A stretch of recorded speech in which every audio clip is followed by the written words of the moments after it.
ಅದೆಲ್ಲ ತರಲಿಕ್ಕಿಲ್ಲ, ಅದಕ್ಕೆ ಅವಕಾಶ ಇಲ್ಲ. ಅವರು ರಾಹುಲ್ ಗಾಂಧಿ ಕೂಡ ಇದೇ ರೀತಿ ಮಾಡ್ತಾ ಇದ್ದಾರೆ. ಇಲ್ಲ ಇಲ್ಲ, ನಾವು ಅವರಿಗೂ ಅನುಮತಿ ಕೊಟ್ಟಿಲ್ಲ. ಇವರು ಅವರಿಗೂ ಅನುಮತಿ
ಕೇಂದ್ರ ಸರ್ಕಾರಕ್ಕೆ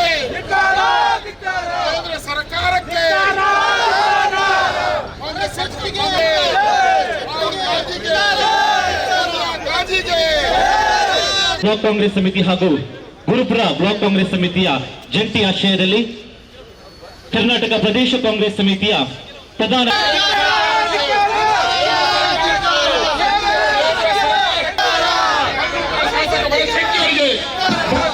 ಮಂಗಳೂರು ಶಾಸಕರು ಭರತ್ ಶೆಟ್ಟಿ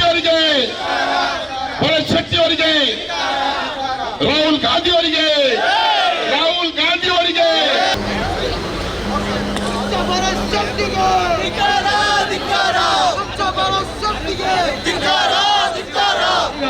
ನಮ್ಮೆಲ್ಲರನ್ನು ಉದ್ದೇಶಿಸಿ ಒಂದು ಒಳ್ಳೆಯ ಉತ್ತಮ ಗೌರವಿತ ಸ್ಥಾನವಿದೆ. ಆ ಸ್ಥಾನವನ್ನು ಅಲಂಕರಿಸಿರುವವರು ಸನ್ಮಾನ್ಯ ಶ್ರೀ ರಾಹುಲ್ ಗಾಂಧಿ ಅವರು. ತಮ್ಮ ಮೊದಲ ಒಂದು ಅಧಿವೇಶನದಲ್ಲಿ ಸಂಸತ್ತಿನಲ್ಲಿ ಇವರು ಮೈಕ ಹಿಡಿದು ಮಾತನಾಡುವಾಗ ನಮ್ಮ ಸನ್ಮಾನ್ಯ ಮೋದಿ ಅವರು 14 ಬಾರಿ ನೀರು ಕುಡಿಸಿದ್ದಾರೆ.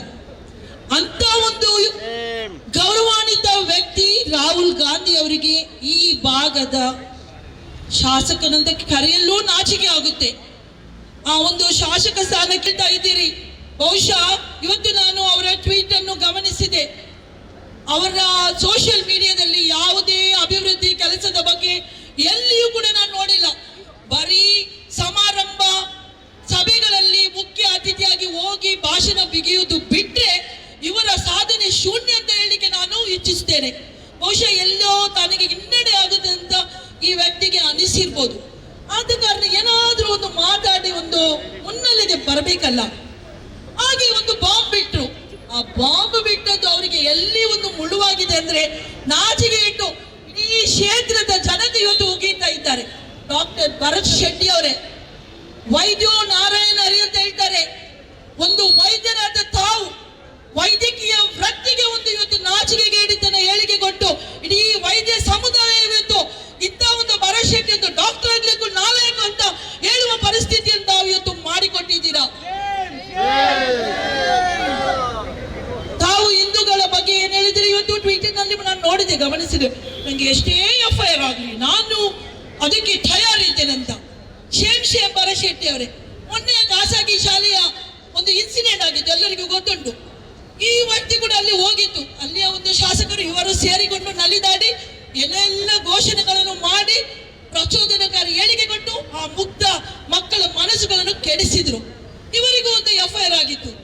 ಈ ಮನುಷ್ಯ ಅಲ್ಲಿ ಮಾಡಿದ ನಾಟಕ, ಅದು ನಾನಲ್ಲ, ಅದು ನಾನಲ್ಲ, ನನ್ನ ಮೇಲೆ ಯಾಕೆ ಎಫ್ಐಆರ್ ಹಾಕಿದಿರಿ, ನಾನಲ್ಲ ನಾನಲ್ಲ ಅಂತ ಹೇಳಿದ ವ್ಯಕ್ತಿ ಇಂದು ಹೇಳ್ತಾ ಇದ್ದಾರೆ ನನ್ನ ಮೇಲೆ ಎಷ್ಟು ಎಫ್ಐಆರ್ ಹಾಕ್ಲಿ ನಾನು ಸಹಿಸ್ಲಿಕ್ಕೆ ತಯಾರಿದ್ದೇನೆ ಅಂತ.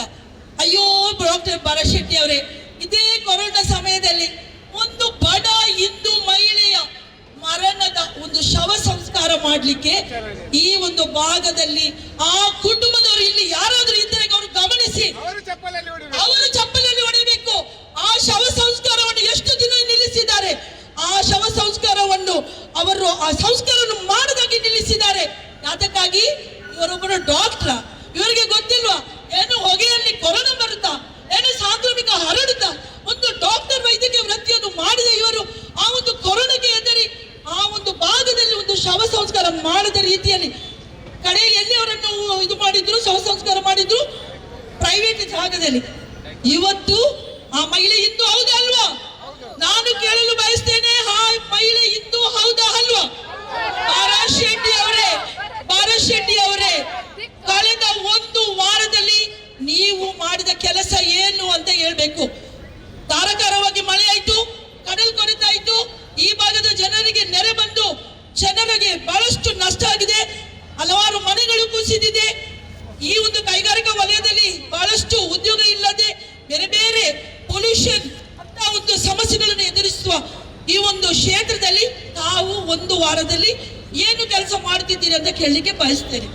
ಅದೇ ನಮ್ಮ ನಾಯಕರಾದ ರಾಹುಲ್ ಗಾಂಧಿ ಅವರು ಕಳೆದ ಒಂದು ವಾರದಲ್ಲಿ ಮಾಡಿದ ಕೆಲಸವನ್ನು ತಿಳಿಸಲು ಇಚ್ಛಿಸ್ತೇನೆ. ನೀವು ಇದಕ್ಕೆ ತಕ್ಕ ಉತ್ತರ ಕೊಡಬೇಕು ಮಿಸ್ಟರ್ ಭರತ್ ಶೆಟ್ಟಿ ಅವರೇ. ಕಳೆದ ಒಂದು ವಾರದಲ್ಲಿ ಶ್ರೀಮಾನ್ ರಾಹುಲ್ ಗಾಂಧಿ ಅವರು ಹತ್ರಾಸಲ್ಲಿ ಕಾಲು ಕುಳಿತಕ್ಕೆ ಸಂತ್ರಸ್ತರನ್ನು ಭೇಟಿಯಾದ್ರು, ಮಣಿಪುರಕ್ಕೆ ಭೇಟಿಯಾದ್ರು, ಮಳೆ ಪ್ರವಾಹದಿಂದ ತತ್ತರಿಸಿದ್ದ ಅಸ್ಸಾಂಗೆ ಭೇಟಿ ಕೊಟ್ಟರು, ನೀಟಿನಿಂದ ಅನ್ಯಾಯಕ್ಕೊಳಗಾದ ವಿದ್ಯಾರ್ಥಿಗಳನ್ನು ಭೇಟಿ ಮಾಡಿದರು, ಏಮ್ಸ್ ಇನ್ಸ್ಟಿಟ್ಯೂಷನ್ಗೆ ಭೇಟಿ ಕೊಟ್ಟರು,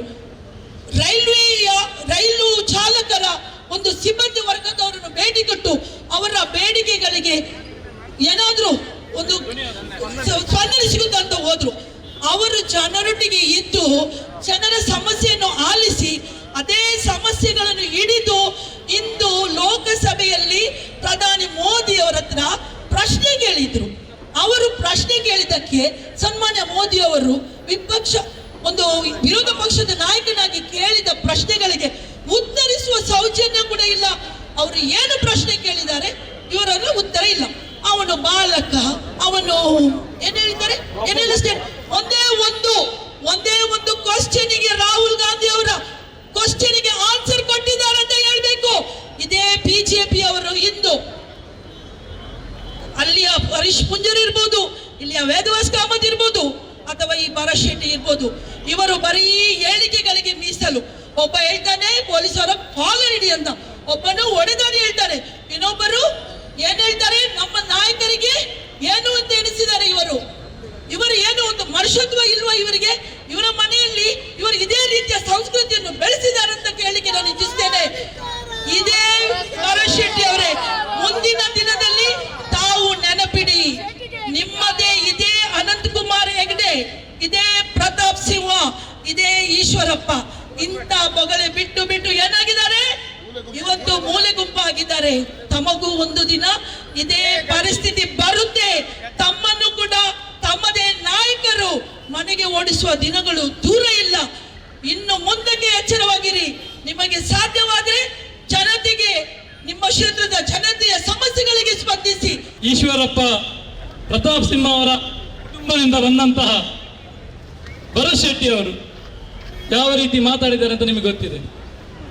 ರಾಹುಲ್ ಗಾಂಧಿ ಅವರು ಸಂಸತ್ತಿನಲ್ಲಿ ಹಿಂದೂ ಧರ್ಮದ ಬಗ್ಗೆ, ಹಿಂದೂ ಧರ್ಮ ಅಹಿಂಸೆಯನ್ನು ಪ್ರತಿಪಾದಿಸುತ್ತದೆ, ಹಿಂದೂ ಧರ್ಮ ಅಭಯವನ್ನು ನೀಡುತ್ತದೆ ಎಂದು ಸಾರಿ ಹೇಳುವಾಗ ಪಾಪ ಭರತ್ ಶೆಟ್ಟಿಗೆ ಹಿಂದಿ ಅರ್ಥ ಆಗುದಿಲ್ಲ, ಭರತ್ ಶೆಟ್ಟಿಗೆ ಹಿಂದಿ ಬರುವುದಿಲ್ಲ ಪಾಪ. ಅವರು ಡಾಕ್ಟರ್ ಅಂತೆ, ಯಾವ ಡಾಕ್ಟರ್? ಡೆಂಟಲ್ ಡಾಕ್ಟರ್, ಮೆಂಟಲ್ ನನಗೆ ಗೊತ್ತಿಲ್ಲ.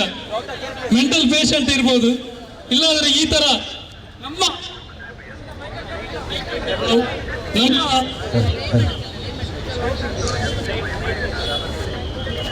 ಪವಿತ್ರವಾದ ನಮ್ಮ ದೇಶದ ಪವಿತ್ರವಾದ ಭವನ ಸಂಸತ್ ಭವನ.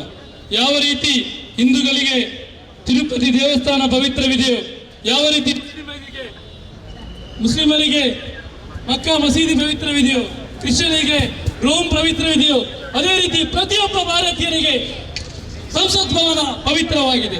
ಆ ಸಂಸತ್ ಭವನದಲ್ಲಿ ಹೋಗಿ ಹೊಡಿಬಡಿ ಎಂಬ ಸಂಸ್ಕೃತಿಯನ್ನು ಮಾತಾಡುವಂತಹ ಭರತ್ ಶೆಟ್ರೆ, ನಿಮಗೆ ನಾಚಿಕೆ ಆಗ್ಬೇಕು. ಇದು ನಿಮ್ಮ ಸಂಸ್ಕೃತಿಯ ಭರತ್ ಶೆಟ್ರೆ, ನಾಚಿಕೆ ನಿಮಗೆ. ನಾನು ನಿಮ್ಗೆ ಹೇಳ್ತಾ ಇದ್ದೇನೆ, ಅಲ್ಲಿ ಕಟ್ಟಗಳಲ್ಲಿ ನಮ್ಮ ನವೀನ್ ಶೆಟ್ಟಿ ನಿಂತಿದ್ದಾರೆ, ಇಲ್ಲಿ ಗಿರೀಶ್ ಆಳ್ವರು ಇದ್ದಾರೆ, ಶಶಿಧರ್ ಇದ್ದಾರೆ, ಕಿಶೋರ್ ಶೆಟ್ಟಿ ಅವರು, ನಮ್ಮೆಲ್ಲ ಹಲವಾರು ನಾಯಕರಿದ್ದಾರೆ ಇಲ್ಲಿ. ನಮ್ಮೆಲ್ಲ ಅಲ್ಲಿ ಹಿಂದೆ ಚಂದ್ರಾಸ್ ಪೂಜಾರಿ ಅವರಿದ್ದಾರೆ. ನಾವೆಲ್ಲ ಸಣ್ಣ ಕಾರ್ಯಕರ್ತರು, ರಾಹುಲ್ ಗಾಂಧಿ ಬಿಡಿ, ನಾವೆಲ್ಲ ಕಾರ್ಯಕರ್ತರು. ನಿಮ್ಮ ಇಲ್ಲೇ 100 ಮೀಟರ್ ದೂರದಲ್ಲಿ ನಿಮ್ಮ ಕಚೇರಿ ಇದೆ. ನಾವೆಲ್ಲ ಕಾರ್ಯಕರ್ತರು ನಿಮ್ಮ ಕಚೇರಿಗೆ ಬರ್ತೇವೆ. ಹೊಡೀರಿ, ಕೆನ್ನೆಗೆ ಹೊಡೀರಿ. ನಿಮಗೆ ನಮ್ಮ ಮಂಗಳೂರು ಉತ್ತರ ಕ್ಷೇತ್ರದ ಮತದಾರರು ಕೆನ್ನೆಗೆ ಹೊಡಿತಾರೆ, ನಿಮ್ಮನ್ನು ಮನೆಗೆ ಕಲಿಸ್ತಾರೆ ಎಂಬ ಮಾತನ್ನು ಹೇಳ್ತಾ ಎಲ್ಲಿಗೆ ಇಚ್ಛಿಸ್ತಾ ಇದ್ದೇನೆ. ಅದೇ ರೀತಿ ನೀವು ಈಗಾಗಲೇ ನಮ್ಮ ಶಾಲೆಟ್ ಪಿಂಟು ಅವರು ಹೇಳಿದರು, ಇಲ್ಲಿ ಪಚ್ಚನಾಡಿಯಲ್ಲಿ ಹಿಂದೂ ಒಂದು ವ್ಯಕ್ತಿ ಮರಣ ಹೊಂದಿದಾಗ ಕೋವಿಡ್ ಸಮಯದಲ್ಲಿ ಅವರನ್ನು ಅಂತ್ಯಕ್ರಿಯೆ ಮಾಡಲಿಕ್ಕೆ ಬಿಡಲಿಲ್ಲ. ಇದು ನಿಮ್ಮ ನೀತಿಯ ಇಂಥ ನೀತಿ ನಮ್ಮ ಕಾಂಗ್ರೆಸ್ಸಿಗರು ಯಾರು ಕಲಿಬೇಕಾಗಿಲ್ಲ ಭರತ್ ಶೆಟ್ರೆ. ಅದೇ ರೀತಿ ಯಾವುದೇ ಅಭಿವೃದ್ಧಿಯ ಬಗ್ಗೆ ಮಾತಾಡೋದಿಲ್ಲ. ನಾವು ಹಿಂದೆ ಕೂಡ ಕೂಳೂರಲ್ಲಿ ಬ್ರಿಡ್ಜ್ ಅರ್ಜೆಂಟ್ ಆಗಿ ಮಾಡಬೇಕು ಅಂತ ಪ್ರತಿಭಟನೆ ಮಾಡಿದ್ವಿ. ಆದರೆ 1-2 ದಿವಸ ಕೆಲಸ ಮಾಡಿದ ನಂತರ ನಿಲ್ಲಿಸಿದ್ದೀರಿ. ಅಲ್ಲಿ ಮಾರ್ಕೆಟ್ ಅಲ್ಲಿ ಡೆಂಗ್ಯೂ ಉತ್ಪಾದನಾ ಕೇಂದ್ರವಾಗಿದೆ, ಸುರತ್ಕಲ್ ಮಾರ್ಕೆಟ್. ಅದರ ಬಗ್ಗೆ ಒಂದು ದಿನ ಏನಾದರೂ ಮಾತಾಡಿದ್ದೀರಾ? ನೀವು ಎಲ್ಲಿಯಾದ್ರೂ ಮಾತಾಡಿದ್ದೀರಾ? ಭರತ್ ಶೆಟ್ರೆ ಹೇಳಿ, ನಾಚಿಕೆ ಆಗಬೇಕು. ಎಲ್ಲಾದ್ರೂ ಅಭಿವೃದ್ಧಿ, ಇಲ್ಲಿ ರಸ್ತೆ ಎಲ್ಲ ಹೊಂಡ ಬಿದ್ದಿದೆ, ಅದರ ಬಗ್ಗೆ ಮಾತಾಡಿದ್ದೀರಾ? ಯಾವುದೇ ಅಭಿವೃದ್ಧಿ ಬಗ್ಗೆ ಮಾತಾಡುದಿಲ್ಲ, ಕ್ಷೇತ್ರಕ್ಕೆ ಬರುವುದಿಲ್ಲ, ಎಲ್ಲಿಯೂ ಕಾಣುವುದಿಲ್ಲ. ಯಾವುದು ಇಂಥ ಒಂದು ಸ್ಟೇಟ್ಮೆಂಟ್ ಕೊಟ್ಟು ನನಗೆ ಮುಂದೆ ಟಿಕೆಟ್ ಸಿಗುವುದಿಲ್ಲ ಅಂತ ಬ್ರಿಜೇಶ್ ಶೆಟ್ರು ಬಂದಿದ್ದಾರೆ. ಪಾಪ ಅವರು ಹಿಂದೆ ನಿಂತಿದ್ದಾರೆ, ಮಾತಾಡುವಾಗ ಅವರಿಗೆ ನಾಚಿಕೆ ಇರಬೇಕು. ಚಪ್ಪಾಗಿ ನಿಂತಿದ್ದಾರೆ ಬ್ರಿಜೇಶ್ ಶೆಟ್ರು ಬಂದಿದ್ದಾರೆ, ನನ್ನ ಟಿಕೆಟ್ ಏನೋ ಕಟ್ಟಾಗ್ತದೆ ಅಂತ ಹೇಳಿ ಈ ತರ ನಾಟಕದ ಮಾತುಗಳನ್ನು ಆಡ್ತಾ ಇದ್ದೀರಿ. ಭರತ್ ಶೆಟ್ರೆ, ಇದನ್ನು ನಿಲ್ಲಿಸಬೇಕು ನೀವು ಅಂತ ಹೇಳುತ್ತಾ ನಾಯಿಯನ್ನು ತಂದಿದ್ರಿ ನೀವು ನಿನ್ನೆ. ಆದರೆ ನಾವು ಕೂಡ ಪೆದ್ದ ಅಂತ ಹೇಳಿ, ನಿಮ್ಗೆ ಹಿಂದಿ ಬರೋದಿಲ್ಲ, ನೀವು ಪೆದ್ದ ಅಂತ ಹೇಳಿ ಕತ್ತೆಯನ್ನು ತರಬಹುದಿತ್ತು. ಆದರೆ ಅಂತ ಸಂಸ್ಕೃತಿ ನಮ್ದಲ್ಲ. ಖಂಡಿತವಾಗಿ ನಾವು ಆ ಥರ ಮಾಡುವುದಿಲ್ಲ. ಇನ್ನಾದರೂ ಇಂಥ ಮಾತನ್ನು ನಿಲ್ಲಿಸಿ, ಇಲ್ಲಾದರೆ ಖಂಡಿತವಾಗಿಯೂ ಉತ್ತರದ ಮತದಾರರು ನಿಮ್ಮನ್ನು ಮನೆ ಕಲಿಸುವುದರಲ್ಲಿ ಸಂಶಯ ಇಲ್ಲ ಎಂಬ ಮಾತನ್ನು ಹೇಳುತ್ತಾ, ಈಗ ನಾವೆಲ್ಲ ಕಾರ್ಯಕರ್ತರು ಇದ್ರೆ ಬಿಜೆಪಿ ಕಚೇರಿಗೆ ಹೋಗ್ತೇವೆ, ನೀವು ಬನ್ನಿ, ನಮ್ಮ ಕೆನ್ನೆಗೆ ಹೊಡೆದು ನೋಡಿ ಅಂತ ನಿಮ್ಮಲ್ಲಿ ನಾನು ಕೇಳ್ಕೊಂಡು ನನ್ನ 2 ಮಾತನ್ನು ಮುಗಿಸ್ತೇನೆ. ಜೈ ಕಾಂಗ್ರೆಸ್, ಜೈ ಧರ್ಮ ಅಭಯವನ್ನ ಕೊಡ್ತದೆ, ಭಯವನ್ನ ಹುಟ್ಟಿಸುವುದಿಲ್ಲ.